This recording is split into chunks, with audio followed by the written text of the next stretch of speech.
Halo para sahabat sekalian, Shalom, berjumpa lagi dengan saya pencari kebenaran. Saat ini saya ada di sawah, di ladang, memasukkan air karena sawahnya baru dipupuk. Dan sambil beristirahat, saya teringat pada satu peristiwa di mana beberapa murid saya itu datang menjumpai saya. Mereka mengatakan dan bertanya, "Pak, apakah benar bahwa Yesus itu beragama Islam? Apakah benar bahwa umat Islam itu mengikuti Yesus? Dan apakah benar bahwa mulai dari Adam sampai Yesus Kristus semuanya beragama Islam?" Saya langsung kaget. Itu pada istirahat pertama mereka tiba-tiba langsung bertanya seperti itu. Saya kaget dan bertanya, "Kenapa kamu mengatakan demikian? Siapa yang mengatakan itu kepada kalian?" Nah, kebetulan memang pada saat itu ada teman guru yang beragama Islam, dan pada saat mengajar si bapak itu yang beragama Islam itu menyampaikan seperti itu. Lalu jawaban saya sederhana pada saat itu, kalian nggak perlu bimbang, kalian nggak perlu ragu bahwa Yesus itu tidak beragama Islam. Yesus itu tidak beragama Islam. Tapi sebelumnya kalian mengatakan itu, kalian nggak bertanya apa dasarnya Bapak itu mengatakan bahwa Yesus itu beragama Islam. Saya katakan demikian. Mereka menjawab, "Iya, Bapak itu tadi mengatakan bahwa Yesus itu berdoa seperti Islam, sholat maksudnya. Kemudian Yesus itu disunat, Yesus itu kemudian berpuasa, dan Yesus itu meninggal di kafani. Tidak seperti umat Kristen, tidak berdoa seperti Yesus yang sholat, kemudian tidak berpuasa, tidak disunat, dan tidak dikafani ketika meninggal. Jadi itu dasarnya," katanya. Jadi saat itu saya katakan tidak perlu ragu, tidak perlu bimbang. Yesus tidak beragama Islam. Mengapa saya katakan Yesus tidak beragama Islam? Karena bisa jadi Bapak itu hanya mendengar dari sepihak, dari kiai atau ustadz yang mengatakan seperti itu, lalu mengatakan itu, menganggap itu sebuah kebenaran, lalu mengatakan kepada kalian. Bapak itu tidak ada niat atau kemauan untuk menggali lebih, mencari lebih kebenaran yang sebenarnya. Itu yang pertama. Kemudian yang kedua, kalian tidak perlu ragu bahwa kalau Islam itu mengakui dan mengikuti Yesus dan mengatakan bahwa Yesus itu beragama Islam, maka mereka harus mengakui juga bahwa Yesus itu adalah Allah. Itu sudah harus. Itu sudah harus. Karena bagi saya tidak mungkin menyangkal Yesus sebagai Tuhan, tetapi dalam waktu yang bersamaan mengatakan mengikuti Yesus. Tidak mungkin itu. Ini kontradiksi, saling bertentangan. Satu sisi mengatakan mengikuti Yesus, tetapi di sisi lain menyangkal tentang Yesus. Jadi kalian nggak perlu bimbang ya, saya katakan demikian.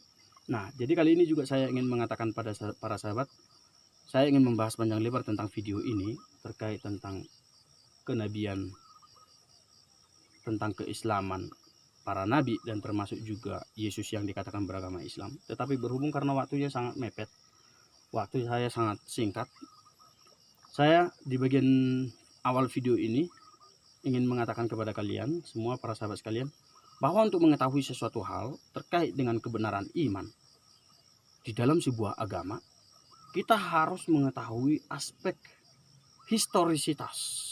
Ini penting sekali, aspek historisitas dari sebuah agama. Dari aspek historisitas inilah nanti kita akan mengetahui kebenaran yang sebenarnya. Yang pertama. Yang kedua, biasanya umat Islam ini mereka memaksakan tafsiran iman mereka, tafsiran pengetahuan mereka terhadap pengetahuan iman di luar agama Islam. Seperti saya katakan tadi itu, mereka mengatakan Yesus itu beragama Islam karena memang itu tertulis di dalam Al-Quran. Bukan hanya Yesus, termasuk juga Abraham, termasuk juga Nuh, termasuk juga para nabi sebelumnya. Mereka mengatakan itu sebagai Islam.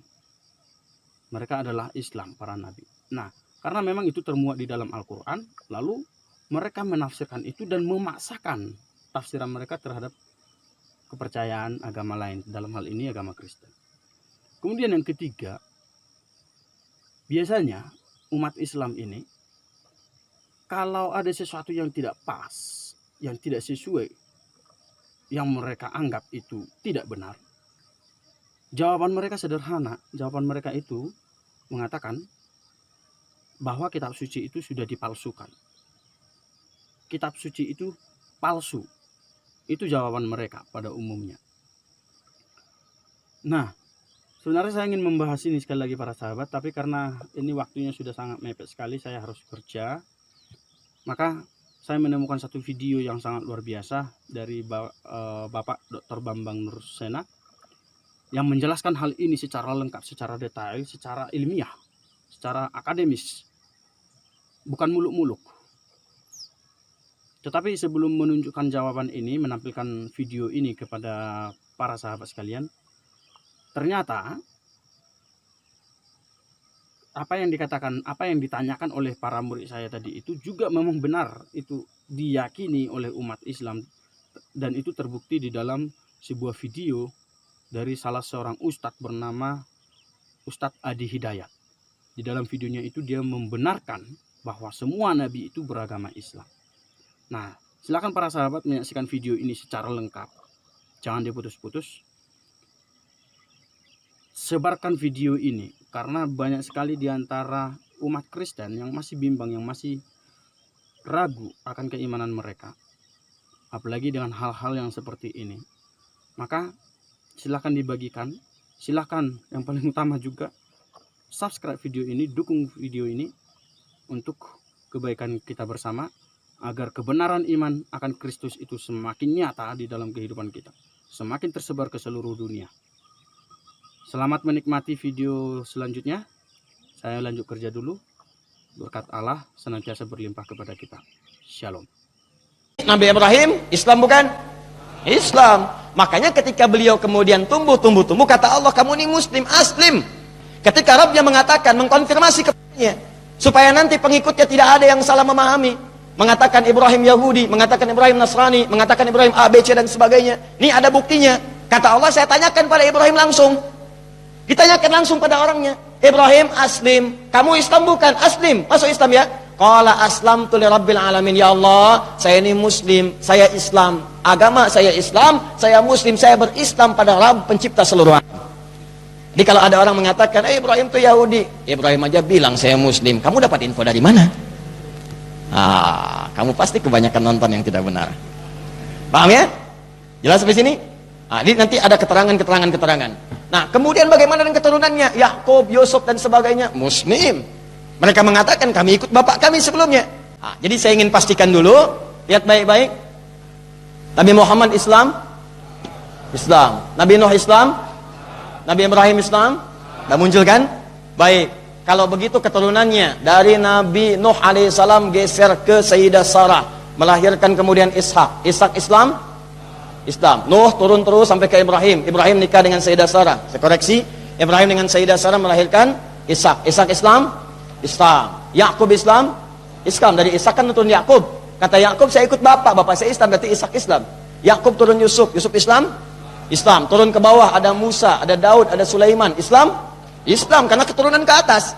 Geser dikit ke Zakaria alaihissalam, karena satu keponakan ke sampingnya lagi Imran nikah dengan Hannah, melahirkan Maryam. Zakaria Islam karena nyambung ke atas. Baik, geser dikit Imran Islam karena tadi kalimatnya saya ikut bapak ke atas. Ya, turun ke bawah Islam, ke atas Islam. Nikah dengan Hannah Islam. Lahir Maryam Islam.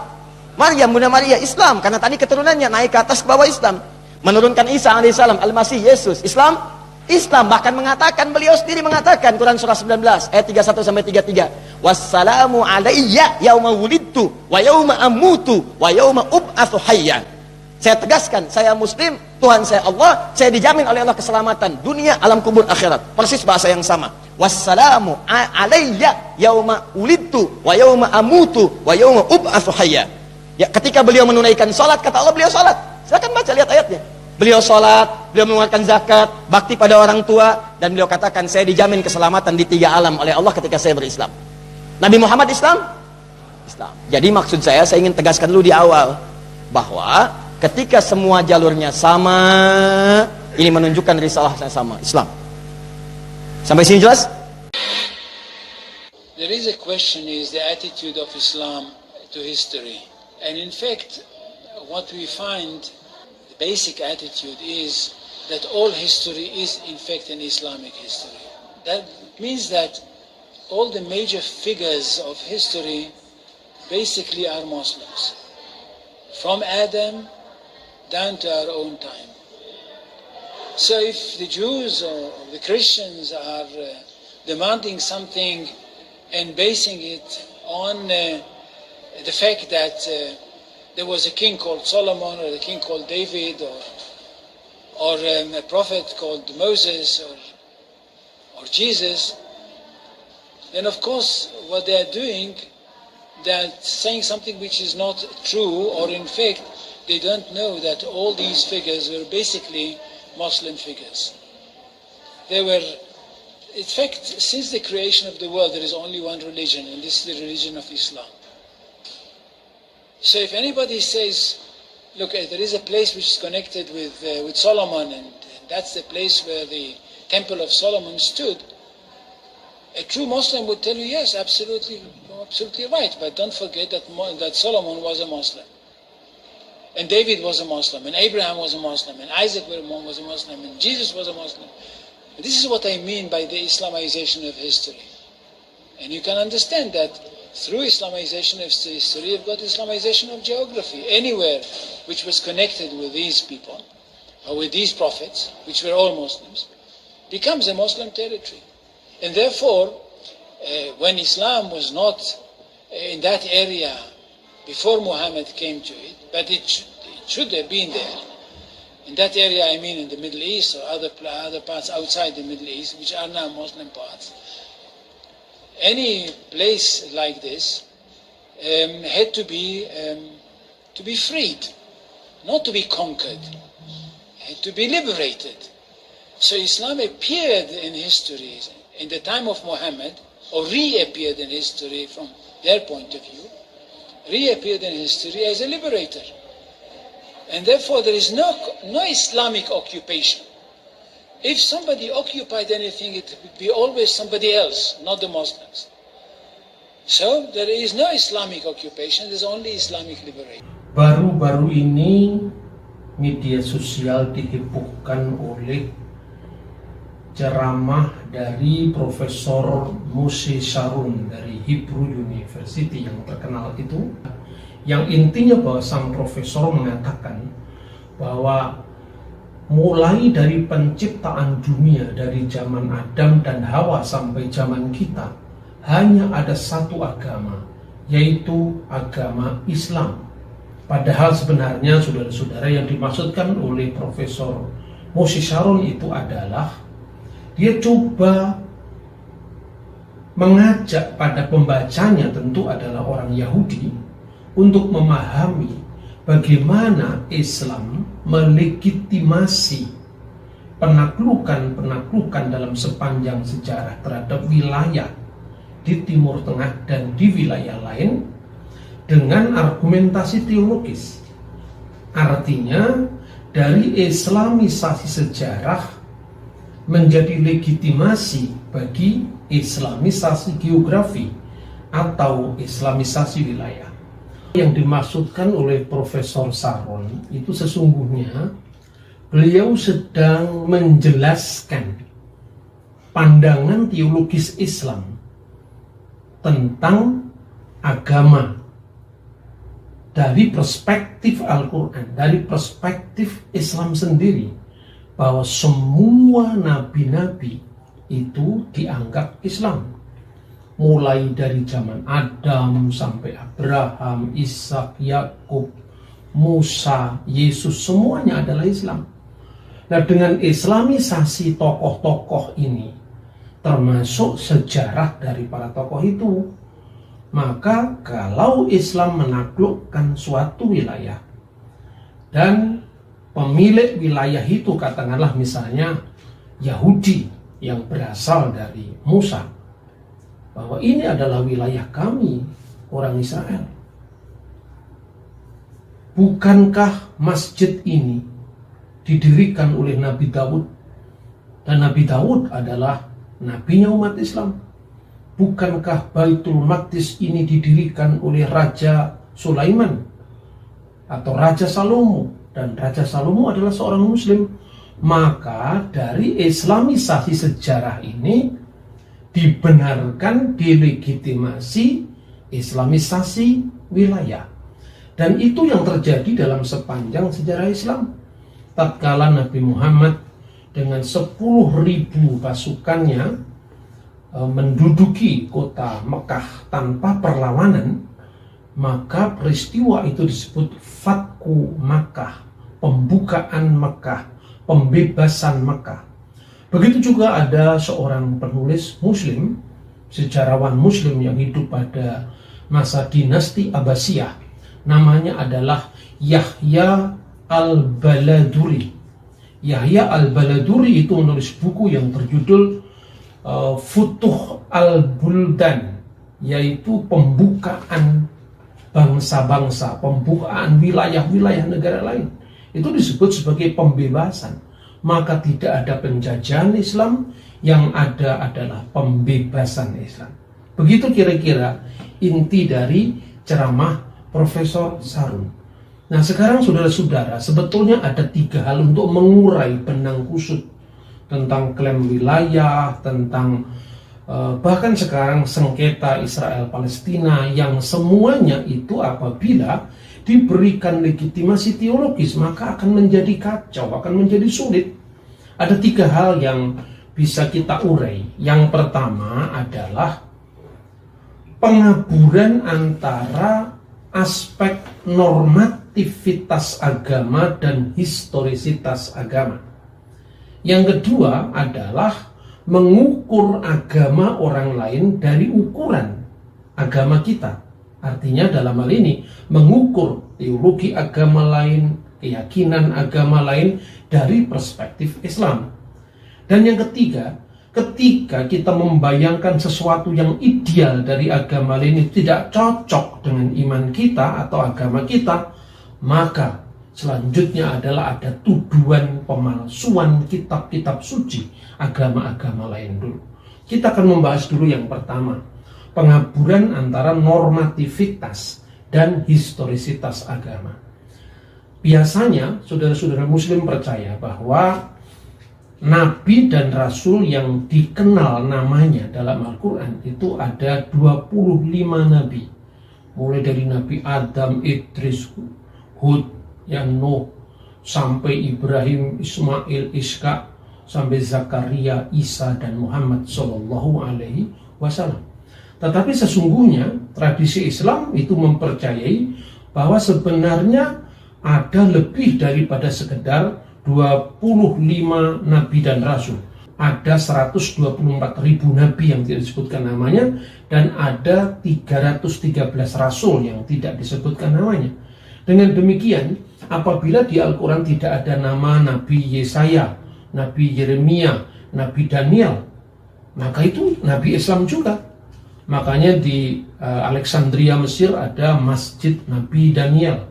Dalam tafsir-tafsir Al-Quran mulai dari At-Tabari, Ibnu Katsir, ada nama-nama, misalnya nama Nabi Yesaya, Nabi Yeremia, Nabi Yehezkiel, yang itu sesungguhnya riwayat-riwayat Yahudi Kristen yang kemudian diislamisasikan. Bahkan tidak hanya itu, nabi-nabi, kalau bisa disebut nabi sebetulnya, tapi tokoh-tokoh agama di luar tradisi agama Semitik, Yahudi, Kristen, dan Islam maksud saya, itu dianggap nabi pula. Misalnya Tafsir Al-Qasimi menyebut bahwa sesungguhnya Siddhartha Gautama itu tidak lain adalah Nabi Zulkifli. Maka itu disebutkan dalam surat Al-Anbiya ayat 85. Wa Ismaila wa Idrisa wa Zulkifli kullu minas sabirin. Dan Ismail dan Idris dan Zulkifli yang semuanya termasuk orang yang sabar. Nah, kemudian dalam konteks seperti ini saya kira tidak cukup kita hanya mendasarkan pada tafsir agama kita, baik yang Islam dengan tafsir Al-Quran, yang Kristen dengan tafsir Injil, tidak bisa. Karena apa? Wahyu itu berlaku bagi yang mempercayai, dan tidak bisa kita jadikan ukuran untuk sejarah dunia yang jelas menganut agama yang berbeda dengan kita.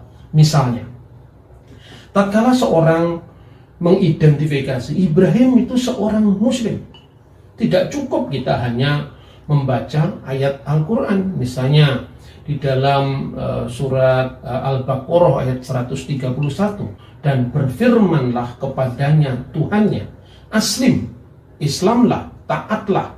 Qala, kata Ibrahim, aslamtu lirabbil alamin, saya telah Islam, saya telah berislam, saya telah berserah diri kepada Tuhan seluruh sekalian alam. Apakah ini bukti bahwa Ibrahim adalah seorang muslim? Nanti dulu. Bahwa Ibrahim seorang yang taat kepada Tuhan, sebagaimana banyak tokoh-tokoh agama memberikan keteladanan, ketaatan, itu ya, itu betul. Tetapi bukan berarti kalau ada orang yang taat sejalan dengan istilah Arab aslam, ya, yuslimu, islaman, tidak berarti agamanya Islam. Tidak cukup hanya studi bahasa, apalagi itu dikaitkan dengan kitab agama tertentu. Sebab misalnya begini ya, di Jawa Tengah itu ada seorang tokoh aliran kepercayaan namanya Raden Ngabei Sukino Hartono. Kira-kira tahun 1930-an mendirikan paguyuban aliran kepercayaan namanya Paguyuban Sumarah. What is the meaning of Sumarah? Apakah arti Sumarah itu di dalam bahasa Jawa? Sumarah itu artinya submission to will of God, berserah diri kepada kehendak Tuhan. Ya persis sama dengan kata Islam, kata aslam, yang kemudian orang yang taat namanya muslimin, muslimat, agama yang mengajarkan ketundukan, ketaatan kepada Allah Subhanahu wa ta'ala disebut al-Islam. Tapi masalahnya, kalau Ibrahim taat, Ibrahim disebut secara par excellence agamanya Islam. Berarti Ibrahim yang taat di dalam bahasa Jawa, Ibrahim Sumarah mringkersaning Gusti Allah. Dia taat kepada kehendak dari Tuhan. Kalau Yesus taat, berarti Yesus Sumarah mringkersaning Gusti Allah. Tidak berarti hidupnya Yesus di abad pertama menganut paguyuban Sumarah 1930-an. Tidak berarti Abraham yang hidup kira-kira tahun 1900 sebelum Masehi menganut paguyuban kepercayaan Sumarah dari Jawa Tengah. Nah ini kabur antara normativitas dan historisitas agama. Nah sekarang begini saudara-saudara, sangat mudah kita ini melakukan cross check tentang tokoh-tokoh sejarah. Bukankah banyak prasasti-prasasti yang ditemukan pada zaman Abraham, bahkan sebelum zaman Abraham? Misalnya prasasti Urnamu, prasasti Nusi, itu kira-kira sejaman dengan Abraham tahun 1900 sebelum Masehi. Undang-undang Lipit Ishtar atau Lipit Ishtar Code, Undang-undang Hammurabi, itu kira-kira setelah zaman Ibrahim, sebelum zamannya Nabi Musa. Tinggal mudah, di sana ada pemujaan Dewa Marduk, pemujaan Dewa Marduk oleh Raja Hammurabi. Jadi ada agama yang menyembah Marduk. Begitu juga pada zaman Abraham, tapi tidak sepotong pun kata Islam muncul pada zaman Abraham, pada zaman Musa, pada zaman Yesus, tidak ada itu. Padahal terlalu banyak prasasti yang menunjukkan eksistensi agama Hindu, eksistensi agama Buddha yang sampai sekarang Anda bisa lihat di museum. Dan tidak ada yang mengatakan Buddha beragama Islam. Ajaran Siddhartha Gautama itu namanya Dhamma. Dhamma itu adalah ajarannya Sang Buddha. Dan itu identik kata Pali Dhamma dengan kata Sanskrit Dharma. Dan itulah identitas dari agama rumpun India ini, baik Hindu maupun Buddha. Misalnya, prasasti Batu Asoka itu kira-kira berasal dari tahun 230 sebelum Masehi. Dalam prasasti itu dikisahkan bahwa ada seorang raja yang bernama Dewa Nampriya Priyadarsin. Itu memerintah antara tahun 260 sampai tahun 232 sebelum Masehi. Dia mengunjungi kota kelahiran Sang Buddha. Lalu dia menorehkan prasasti Asoka di situ. Kira-kira bunyinya demikian. Anda bisa cek sendiri. Atana agasya mahiyite hida bude jate sakyamuniti. Di situ ada kata-kata bude jate sakyamuniti, bahwa sang raja, maksudnya Dewa Nam Priyadarsin, itu mengunjungi kota kelahiran sang Buddha. Dia datang sendiri ke sana, menyembah atau bersembahyang di sana. Karena alasannya apa? Alasannya Bude Jati Sakyamuniti. Karena Buddha Sang Sakyamuni lahir di kota ini. Jelas, ada identitas agama Buddha dalam prasasti Asoka. Lalu, saudara bisa saya tunjukkan prasasti yang lebih tua lagi, yang ditemukan di kuburan Raja Darius I. Dan bagi pembaca Kristen, bagi pendengar Kristen, silakan membaca kitab Isra pasal 6 ayat 1, kitab Isra pasal 6 ayat 15 tentang keberadaan Raja Darius I. Dan pada saat dia mati, maka dituliskan prasasti yang dikenal dengan prasasti Behistun. Sekarang terletak di provinsi Kermanshah, Iran. Nah, dalam prasasti kuburan Raja Darius itu memerintah antara tahun 550 sebelum Masehi sampai 486 sebelum Masehi. Dan di sana dalam prasasti yang tertulis di dalam bahasa kuno, yaitu bahasa Persia kuno, yang disebut Bagastana. Baga itu artinya Tuhan, stana itu istana, istana Tuhan. Anda bisa bandingkan dengan kata Bhagavad Gita. Gita nyanyian, Bhagawat Tuhan, nyanyian ketuhanan. Di dalam bahasa Persia kuno itu dituliskan tentang Raja Darius I yang memproklamirkan kemenangannya atas bangsa Hindu. Dikatakan di sana, dengan rahmat Ahura Mazda, dengan rahmat dewa Persia kuno agama Zoroaster itu namanya Ahura Mazda, maka telah ditaklukkan Hidusaka Hauma Warga Saka, telah ditaklukkan negeri Saka di tanah Hindu dan Hauma Warga Saka. Saudara-saudara bisa membaca atau cek langsung sejarah Hindu di Persia, di India kuno. Jadi ada nama agama Hindu di sana, ada nama agama Buddha. Dan yang kedua, itu kita tidak bisa mengukur agama orang lain dari ukuran kita. Semua nabi agama Islam, semua nabi agamanya Islam. Apakah setiap tokoh spiritual menamakan ajarannya dengan agama? Nah, itu yang harus kita kupas lebih lanjut. Jadi istilah Hindu, istilah Hindu, ya, itu sesungguhnya tidak hanya merujuk kepada bangsa India, tapi bangsa India dengan agamanya. Jadi sudah ternyata rumit kan kalau bicara tentang sejarah agama-agama. Anda menguasai agama Islam dengan Al-Quran sepinter apapun Anda, tapi itu tidak berlaku bagi orang yang tidak meyakini. Tidak seperti itu. Maka marilah kita bebaskan diri kita dari imperialisme doktriner yang berlagak seolah-olah dia mampu untuk memecahkan semua.